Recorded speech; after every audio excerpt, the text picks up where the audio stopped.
علیکم ورحمۃ اللہ وبرکاتہ۔ ایک بھائی نے یہ سوال کیا ہے کہ فطرانہ یا زکوٰۃ فطر جو ادا کرتے ہیں لوگ، وہ آپ سنت اور مسنون اور مستحب تو یہ ہے کہ جنس دی جائے، لیکن کچھ لوگ جو ہے وہ جس کو جنس دی جاتی ہے وہ اسے سستا بیچ دیتے ہیں، یعنی 20 ریال کا وہ کہہ رہے ہیں لیا ہے اور وہ 5 کا 10 کا بیچ دیتے ہیں۔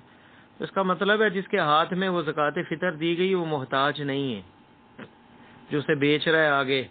اور یہ حق جو ہے زکوٰۃ فطر ان مساکین اور فقراء کا جن کے کھانے کے لیے خرچہ نہیں ہوتا، جن کے پاس سب سے لو طبقہ جو ہے فقراء اور مساکین کا، ان کو دیا جائے جن کے لیے یہ بھی نعمت ہو۔ دوسری بات یہ ہے کہ درہم اور دینار آپ صلی اللہ علیہ وسلم کے دور میں تھے، آپ نے نہیں دیے، تو اس کا یہ مطلب بھی نہیں ہے کہ یہ حرام ہے دینا۔ بہرحال بعض علماء کا ہے کہ ادا ہی نہیں ہوتا اگر بندہ پیسے ادا کرے زکوٰۃ فطر میں، اس لیے ہم یہی کہتے ہیں افضل اور بہتر یہی ہے کہ اسی تک رہا جائے جو آپ صلی اللہ علیہ وسلم نے کیا ہے، کہ آپ ایسی اچھی چیز دے دیں، کھجور دے دیں، آپ کشمش دے دیں تاکہ لوگ اس کو استعمال کر سکیں۔ آپ ایسی ہلکی چیز نہ دیں کہ لوگ اسے بیچ دیں بقالے میں جا کے۔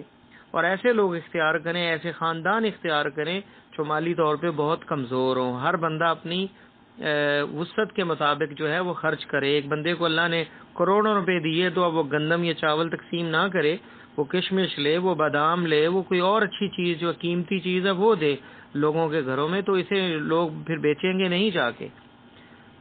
اور دوسری بات یہ ہے کہ رہا فتویٰ جواز کا پیسوں کا، تو بعض علماء کا قول ہے جواز کا پیسوں کا۔